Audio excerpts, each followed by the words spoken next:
Hi, welcome to a new episode of ETRetailCafe. We are covering 100 retail veterans. Today we have with us Mr. Yogeshwar Sharma, who is the ED of Select Citywalk Mall, and he has changed the face of the way the retail industry works here in India. I mean, this mall needs no introduction to anyone who stays in North India. And apart from that, it is famous all over here in India, and even many foreigners come over here to shop for their luxury products. So without wasting any time, let me introduce you to Mr. Yogeshwar Sharma. Hello, sir. Welcome to ETRetailCafe. Tell me about yourself. Were you always inspired to be in the mall business? How did your journey started? What was the idea, thought behind it? Thank you very much, Charu, for having me on this chat. I started my career and it was very rough weathers to start with. I was a science graduate, and then I consulted someone and he inspired me to do a chartered accountancy. Not knowing my strengths or weaknesses, I joined chartered accountancy, did my training and some exams, but couldn't complete it. And I left it in a hurry. Then somebody suggested that I should get enrolled in law. So I enrolled in law. It was very exciting to understand law. It opened my mind. But still, because I came from a very humble background, so there was nobody to guide me that once you complete law, what will happen. And then I did executive masters in international trade from IIFT. So not knowing what is to be done, wanting to do too much, and now there is always a debate between journalist and a specialist. So I was no specialist. I was a journalist wanting to do everything. When I look back now, it was a very crazy situation to be in, because no organization will want someone who can do everything. They want either an accountant, or they want a security person, or a marketing person. So one has to be very specialist to get the career started. Then but I didn't know that this all combination will become very handy when I join a retail organization, because you know a little bit of marketing, you know a little bit of international trade, because all the international brands import stuff, and finance is important because ultimately everything results into finance, and that basic understanding of finance and legal, and in real estate business everything is legal, even if you rent out a shop or a. So all fell in place when I look back. But initial journey was very difficult, and somehow I joined another company. First company was Fisher, a German company called Fisher Worke. There I grew very quickly, but then ultimately it got sold to Myco Bosch Group, and I learned at a very young age how to wrap up a company. And then I joined Select Group. They had they previously owned Sita Travels. And then they bought this plot, and the journey started with retail. So you have been into the retail industry from a very long time. How have you seen the consumer behavior changing, mall business changing to be precise, and then coming to consumer? Yeah, so I'm thinking of myself to be very lucky for many reasons. That especially the promoters of this mall, they didn't have much of a real estate background. So they came from a hospitality background.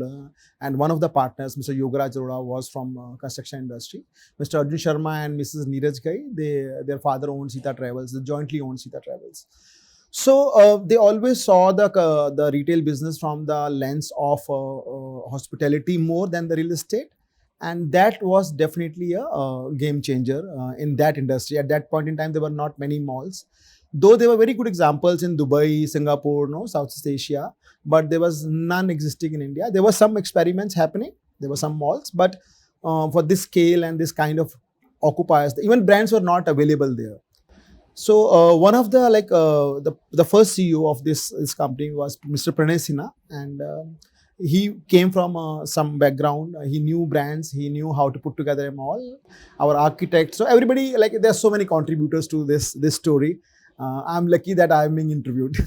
So, but how have you changed the mall dynamics changing from past? You have been in the business from 18 years, I guess? I will be completing 20 years now in the company, and the plot got auctioned in November 2003.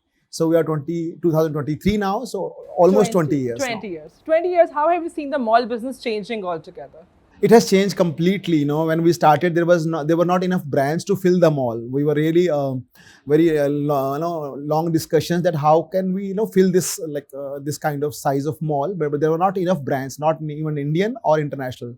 The organized retail was very at nascent stages. And going back to one more point, as a youth, I have not come across any youth who wants to be mediocre. Everybody wants to change the world, change the way the things work in life, and this fire a lot of energy, but most of us don't get no direction how to convert that energy into reality.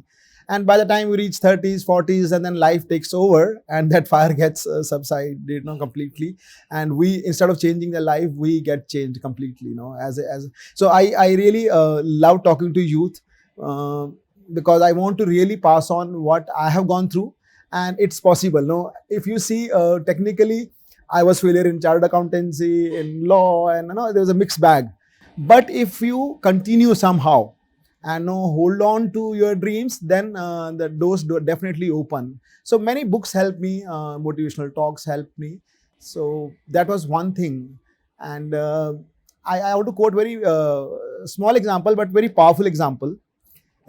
Everybody has viewpoints on everything. I mean, if you ask me a viewpoint on anything, I will have some vague idea and I'll give my viewpoint. But what is the viewing point of the viewpoint is a huge difference. I went to meet a person who had failed in chartered accountancy. So I consulted him that, no, I have failed in chartered accountancy. What should I do? He said, I have failed 10 times, so better you give up now.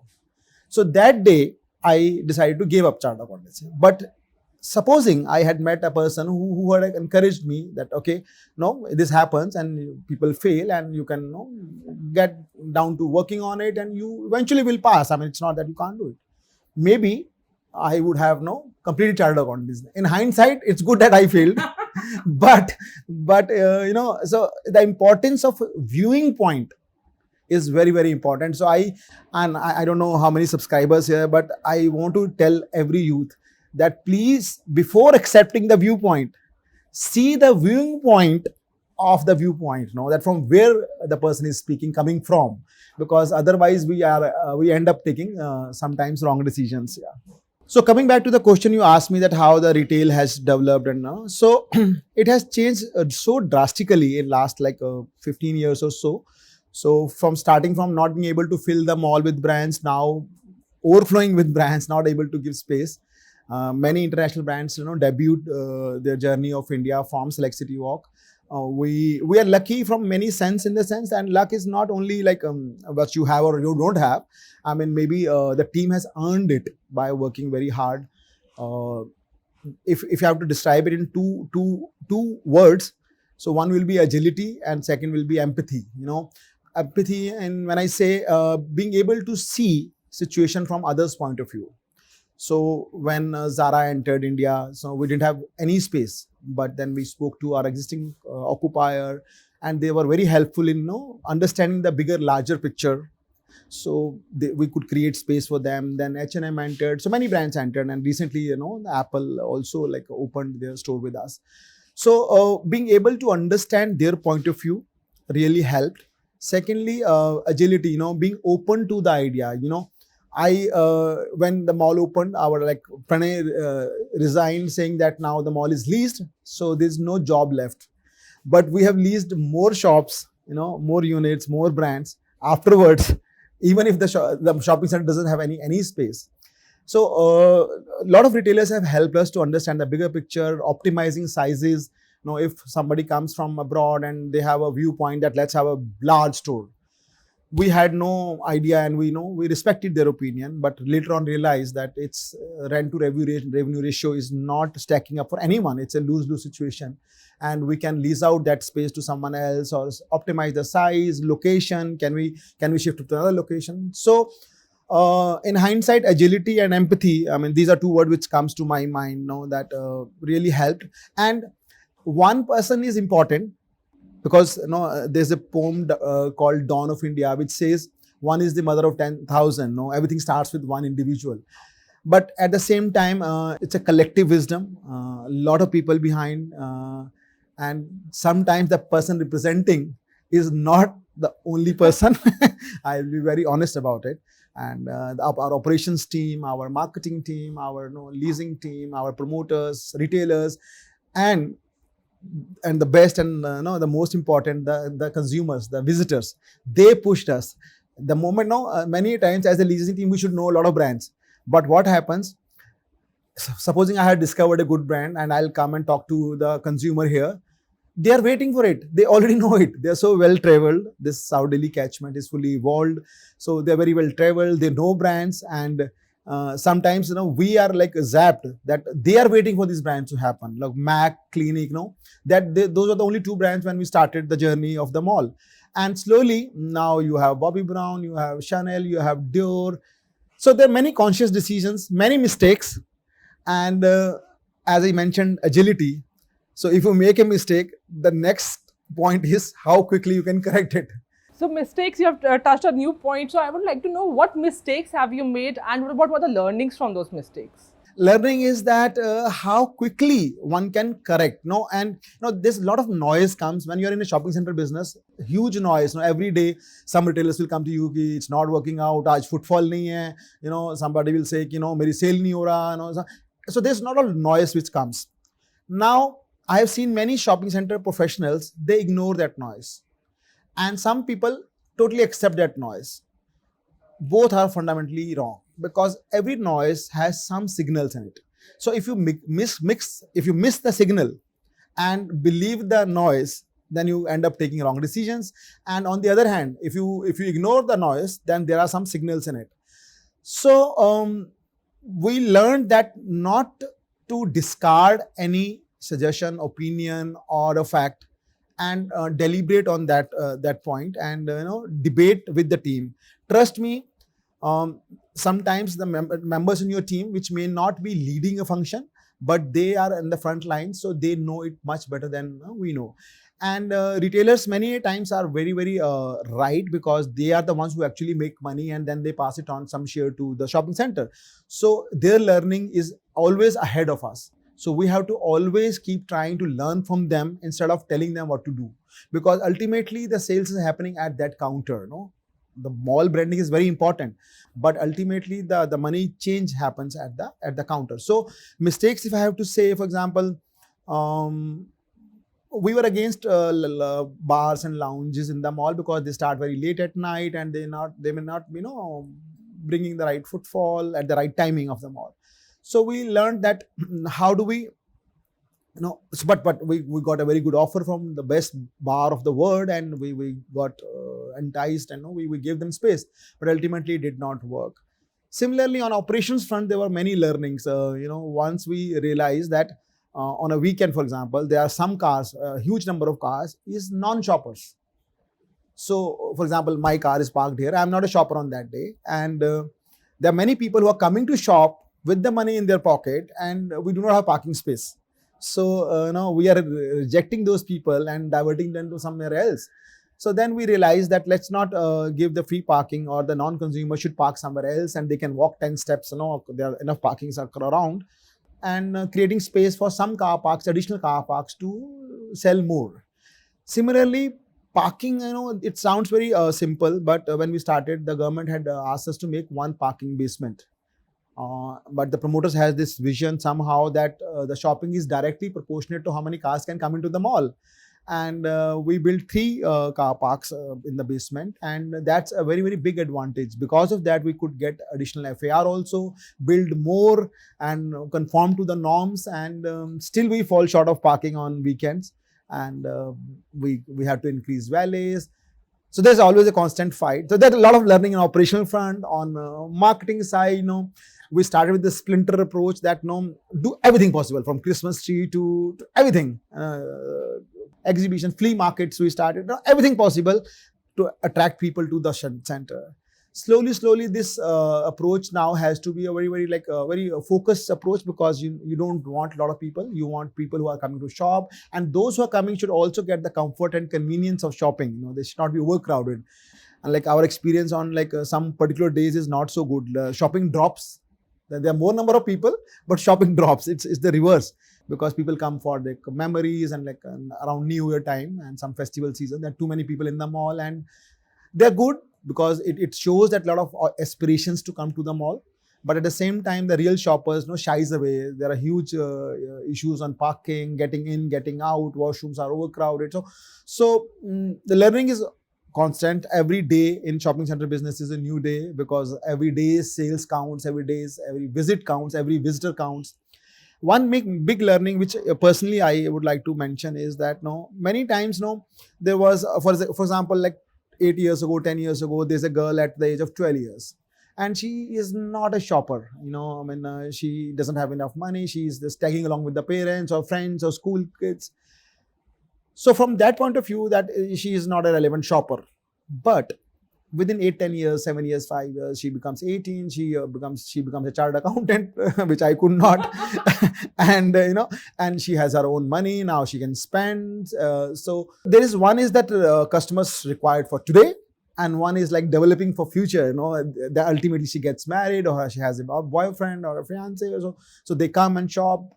The frequency may not be very, very too often, but they have birthdays, they have anniversaries, they have occasions to celebrate.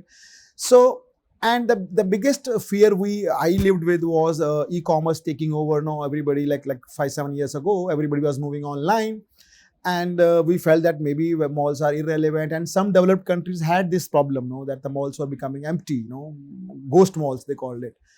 And we were not sure whether I thought of this thing that maybe I'm in a wrong, maybe I'm trying to sell VCR, which is not even relevant these days, or I'm trying to be a CD player, and CDs have disappeared from life, or maybe a Nokia, lot to learn from Nokia, what not to do or how to keep relevant in the, So maybe I always questioned myself and my team and my people and the people above, promoters, everybody around, that are we in a wrong business? Is it the time to get off?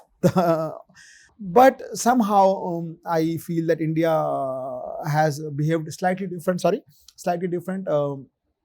in the sense that people love to come to, the weather supports us.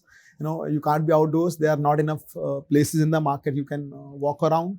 So, and in the family, there's always not so united ki kahan jana hai. Mall becomes the default. So mall chalte hain. So the kids can have whatever they have want. Options for each and every person. And, So when you talk about the online coming into the foray. So when online brands came in, I mean, they started online first, right? Being the online first brands, and now they are scouting for offline places as well.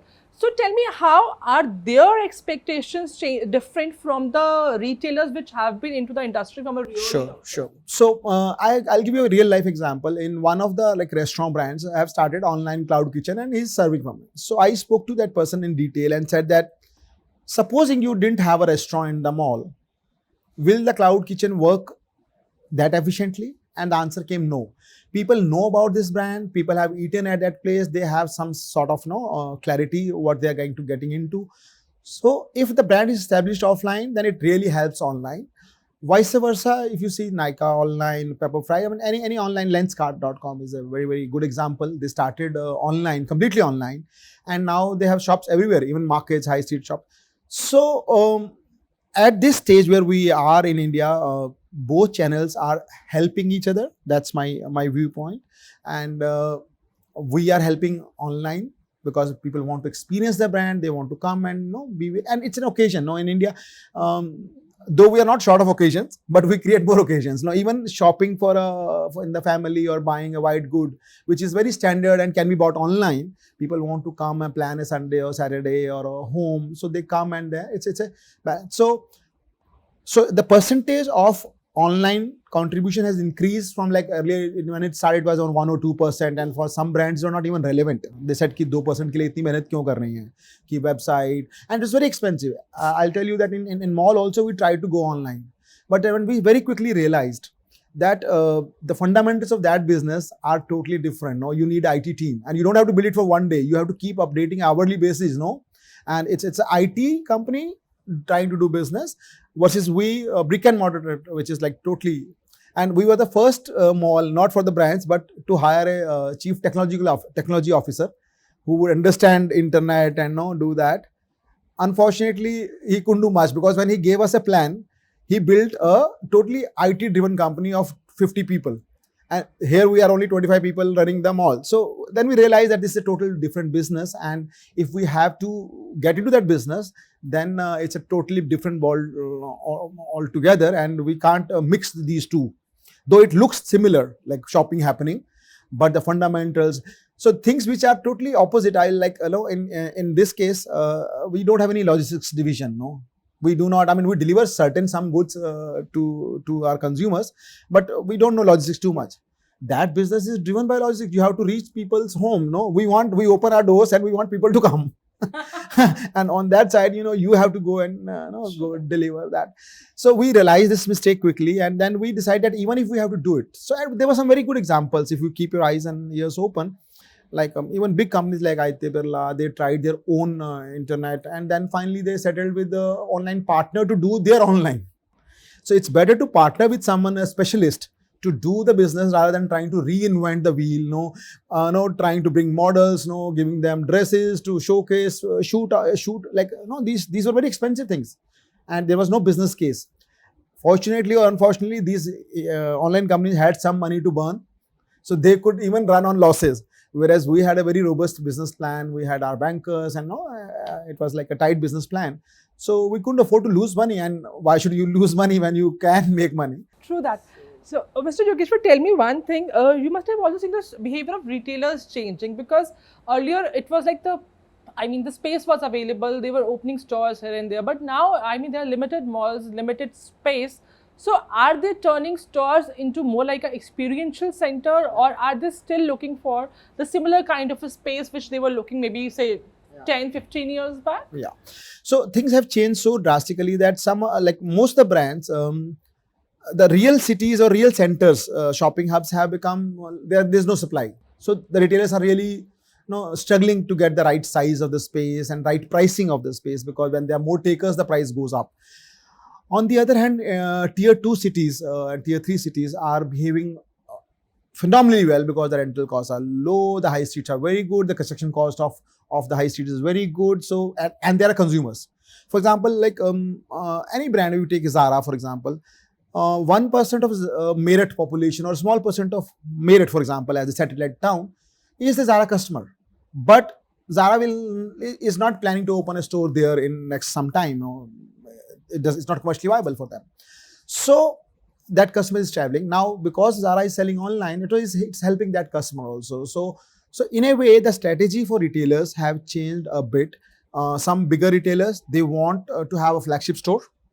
They want people to come and experience the merchandise, the new collections and all that. But for the smaller locations, they will deliver online. On the other hand, some of the online stores, they are doing very well, but they also want a physical presence, so that people should know how Lenskart is able to sell. So it's complementing each other. So just confirming that the point which I missed, for that contribution of 2% has reached now like 22% in most of the retailers' cases, which is a significant amount for them. So now they are also focusing on online. No brand at the moment is only purely offline, and there is no one which is purely online. Though there are some examples of purely online, because getting into retail brick and mortar is difficult. You have to commit fit outs. You can start an online company in 10 hours.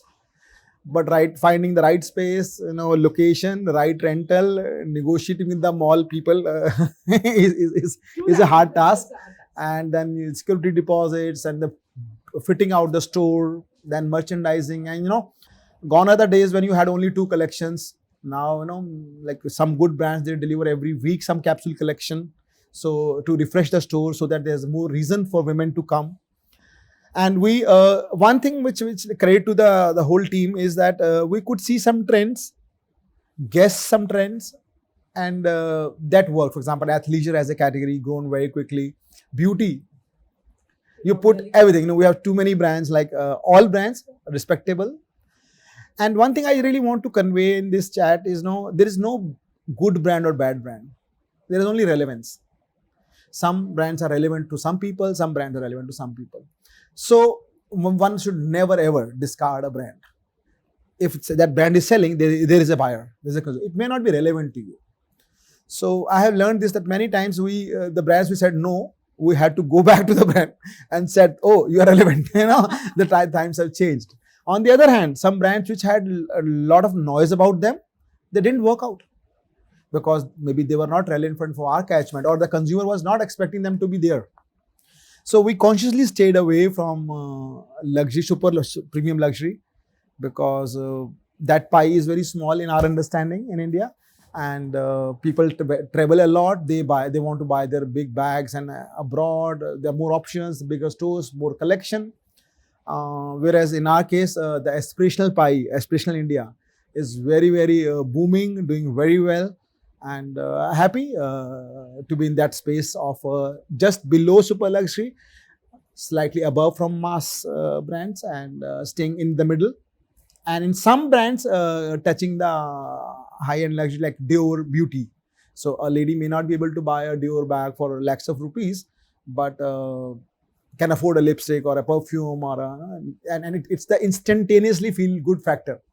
For beauty is is really doing very well. And cafes after COVID, like one of our board member mentioned that why not you become destination for certain things. No, if you want to think of that product or category, Citywalk should come up. So cafes, we worked closely, and we saw the more we are putting, the more they are becoming better. For example, latest opening is Paul Cafe, Pret a Manger will open, Tim Horton open, Starbucks, Coffee Bean in Tea Leaf, Harajuku Cafe, you name, we have Uncafe, all brands are working very well. That's nice. So tell me, Pratik, is technology helping you understand the retail industry in a better way, or is it aiding you to grow your presence in the industry? Yeah, very good question. I do not have a clear answer, but it is definitely aiding us to take better decisions. But are we geared up and reached there where we should be? In my mind, we are lagging behind. And the reason for that is that the most of the supply side, like the people who are industry specialists or trying to be industry specialists, either do not have proof of concepts. So we have to do a lot of pilots, and the pilot is successful, then it demands investment and long-term commitment.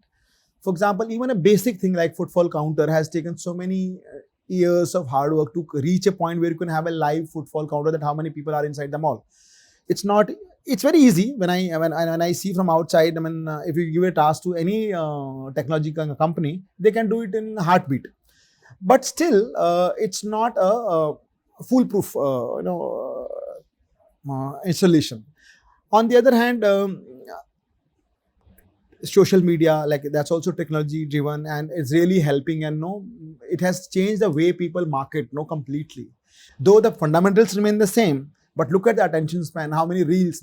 I had to put a timer on a reels that after beyond a particular time it should give me alarm and should cut off, because it's so engaging that and the attention span is reducing by the year, I think, by the month. And even marketing, if I say that we have a very respectable marketing head in our company, Gitanjali. So she is also under a lot of pressure, because the way we used to market has changed. And in a mall scenario, it becomes more difficult because we do not sell directly anything. We can only talk about it, what is being present inside the stores. So it becomes more difficult because we have no control. We have to highlight what Zara is trying to sell, or H&M is trying to sell, or Tommy Hilfiger, or Dior. So whatever, there's some stories sitting in every store. So the marketing person's job becomes to highlight those stories. So in a way, there are too many stories, but which one to pick up and highlight, and how to highlight. So yeah, that is where technology is helping. Yeah, technology is helping in, and the print media has not gone out of order. Also, I mean, it's still relevant. Outdoor holdings have some relevance still. I mean, it's not that they are not required at all. If you want to make a big announcement, I mean, look at the eyeballs they get, the signboards get. So it's a maybe I am unable to get it completely at the moment, but I am on it, and I will reach somewhere with the help of course, the team members and the specialists. Today also we have a meeting wherein, so reverse mentoring comes in here very handy. Now reverse mentoring, I mean, I'm surrounded by young kids, and we don't have to teach them social media marketing. They know it intrinsically, I mean, so to keeping them around really helps. Especially, I mean, even I have to learn how to make a reel. So I'll have to struggle. But these people know, the kids know it very quickly. So we have to. So I mean, my learning is that if you want to remain relevant, you have to remain relevant with the people, relevant people. No, we are outcome of the people we move with, Yes. and that makes it easier. I'm not saying it's still difficult for me, but it's easier.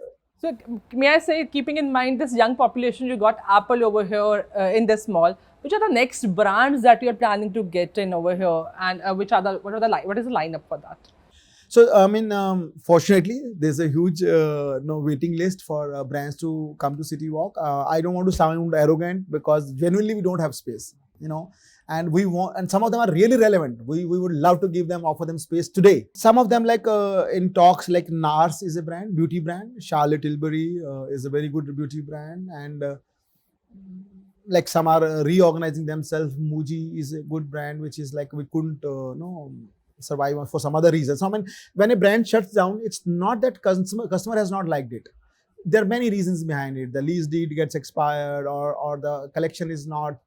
Sometimes they are ahead of time. Sometimes they are behind time. So there are many reasons of or maybe operation team or India partner is not right. The philosophies don't match. I mean, there are some lovely brands which got shut only because the philosophy difference between an international brand and an Indian partner was not aligned, or they were like the margins were not stacking up. The custom duty was higher. There could be many reasons. Yeah.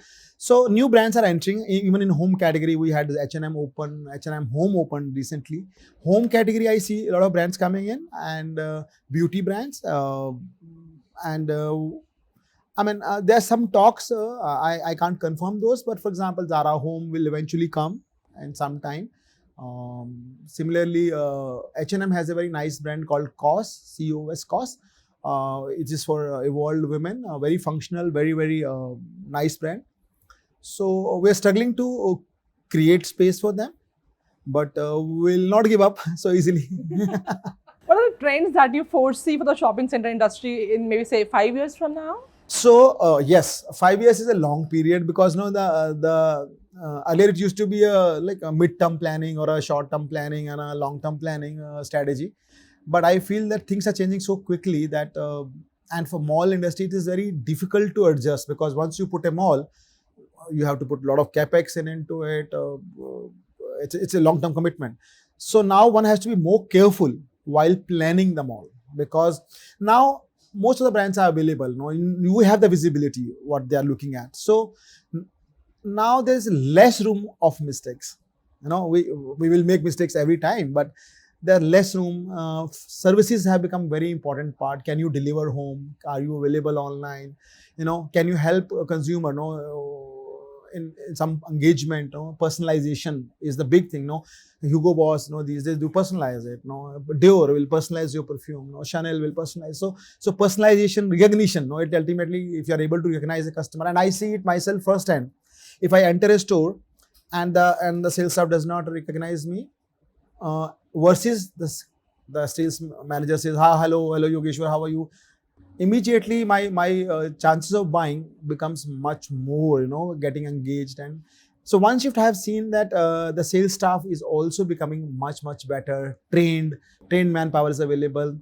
And I have one complaint with some retailers. They spend so much money on collection, on putting the store fit out, everything, and then they want to compromise a little bit salary on the sales staff. And which is a make or break situation, because I have seen in some stores, you enter, you say, do you have a X size shirt? The person may say no, and that's the end of the story. But a motivated sales staff will say, sir, we don't have X, but we have Y, we have Z. Why don't you, this trouser is new? Why don't you want to try this? So I think they should be incentivized, not only on the variable pay, on the fixed pay also, because customer wants to engage with the sales staff, and their knowledge and their concept clarity should also be at some par with the consumer. Sometimes consumer is very evolved, they are very well traveled, they know the brands, and the retail staff, because they are new, so attrition rate is also very high in retail staff. So one has to really pep them up to sell more. So this one complaint I keep telling retailers, and I try to do it in our mall, because supposing there in a leasing team there are two men sitting and they have to decide a beauty brand. I doubt they will make a right choice. Yeah. On the other hand, in our team, you will see the women, the ladies, girls of all genre, and they are as good as a consumer of them all. So they guide us. Sometimes we don't accept their recommendation because we can't only go by the look and the feel and all that. The commercials are also important. There are many other factors for deciding, but collective wisdom will always win, and the viewpoint, from the viewing point, who is saying it becomes more important. Right. So before we close, can we have a quick fire, please, where I'll be asking the questions, actually firing the questions at you, and you have to give me the answers like back to back. So which is your favorite book that inspired you, business book, and what did you learn from that? So there's not one book, so I'll take the liberty of saying a couple of names. One is like Chop Wood, Carry Water. It's a very good book which says that you have to chop your own wood and carry your own water. And any youth who wants to become something in life, the way he thinks he would become is maybe not 50% correct. So there is another angle to it, that you have to listen to the people who have walked that path and are so sure. So that book really helped me to challenge my own thoughts. Second, Atomic Habits, which says that you can't bring about a big change in life. Atomic, very, very small habits. You have to take one step at a time, small things. And even if you change 1%, you will, there's a statistics behind it that if you change minor change, at the end of the year, you will be 33% or 37% different person. Whereas if you stay wherever you are, you will go down percent. So that these two books, and one poem called Dawn of India, which says that one is the mother of 10,000. So one is very important. Without one cannot be 10,000 written. But at the same time, zeros are also important. So people around, everybody is important. Not saying that they're zero. I'm just trying to say that the other things are also equally important. So which is your favorite brand or the retailer? Many brands, but Tommy Hilfiger has stood out very, sustained way, very big way. And if I talked about watches, I really get inspired and surprised that they don't have stocks of the watches, but they're still advertising. They are creating, and people are aspiring. They are they're willing to buy at higher price. And so Rolex has done a great job in creating that niche. In retail, Tommy Hilfiger is a very good brand. Zara has some charm for women. Women, they come and shop. In beauty, Dior and Chanel, Sephora. They're too many. So I'll not bring justice by saying few names. Muji, though it is not part of us now at the moment, but lovely collection. Uniqlo, I have a lot of respect. They are with our next door mall. It's a very good brand, base for basics. And for men, their shopping habits of men and women are so different. No, we'll catch up on this sometime because women. I'll give you one example, that if you put a lot of mirrors in a trial room for a man, the sales go down, because men overestimate their image in their minds, but when they see the reality, they don't believe that reality, and they say, "Boss, मैं ऐसा थोड़ा दिखता हूँ." On the other hand, totally opposite. Women, they always, they find some reason in themselves कि मैं ठीक नहीं लग रही हूँ, I need to do something about it. So for a change, men are very loyal consumers. If they like something, they fit properly in that, they'll come buy all colors of that. So this is I'm still learning what makes a shopping center work, but the verdict is very clear. The women is leading the charge. Having said that, there's one large anchor here. Generally, the men collection is 20%, and sales is also contributing 20%. In Delhi, it is 42%. So don't underestimate men. They are also catching up slowly. They also want to look fashionable. They also want to be in demand and not look better. So it's a very good journey. We're enjoying it. Yeah. So tell me one thing, online or offline? You are running a shopping center. What do you prefer? I will always prefer offline, brick and mortar, because it's we want to welcome people to the mall and all that. Having said that, the convenience of online should also be incorporated in some way or the other. Otherwise we'll be missing the game. So that is my challenge now as a part of the shopping center, that how do we integrate both? take the best of both worlds. I mean, when somebody is shopping online, they should also look up at Select Citywalk site and see what is there and all that. Not only go to other brands. And there's a marriage in between, in the sense that if somebody is buying online, they can come and redeem the vouchers at offline. For example, they can take a fitness class here in the mall. If you buy something online, I mean, fitness, you can't go online and do it. So they can come here and experience, though there are online classes for fitness also these days. So it's doing very well. But there's another way or another experience to come and be part of a dance Zumba class and have a coffee afterwards at the mall. It has a difference. So tell me, my other question is that as everybody knows that Yogeshwar has been the backbone of a successful mall for past 2 decades. But what does Yogeshwar do in his free time? Nobody knows. So what do you do? So when you work for a shopping center, there's no free time, but I create free time because when you're too involved. So I learned one very good thing from someone, that somebody came and said that, oh, you're very busy. I sounded very busy, and even if we are not busy, we sound busy because we are meeting people. There are too many people coming. Every day is a new day. And he said, but then you should give up being part of any big mall like Dubai Mall, Mall of America. I said, why? It's like 10 years ago. So he said, if you're unable to manage this 200 shops in a shopping center, this mall has roughly 200 shops, how will you manage 1200 shops? So that day, I really reflected that, we all have this habit of human beings showing that we are too busy. But if you look closely, reflect in your heart, we waste a lot of time. I'm talking about myself. And then health also became a little bit, took priority, because I saw people, especially in COVID, so fitness came into my head that I have to work on it. And I'm very happy to tell you that I was 89 kgs, now I'm 74.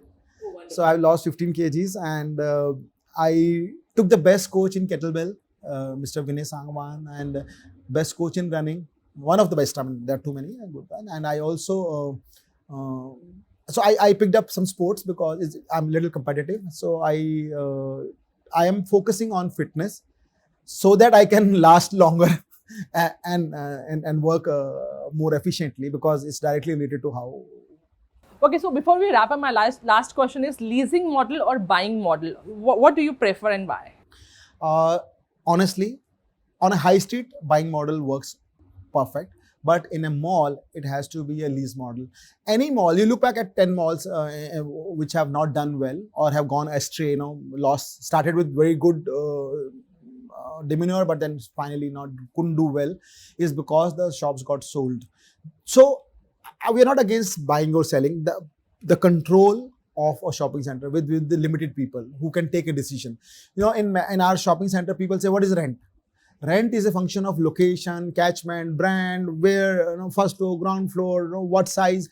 So many brands you will find are subsidized because they are important for the mall, to bring in people. And there are certain brands which don't mind paying higher as long as there is a footfall. So it's a very big science. I don't want to over emphasize, but and now the problem I see in this industry in general is anybody who has a big plot wants to become a mall owner. For any human being or anything, you need a specialist. So this is also a specialized job, and it's not that specialized that you can't learn it, but it takes some time. And why to reinvent the wheel? No, people like me are available. So.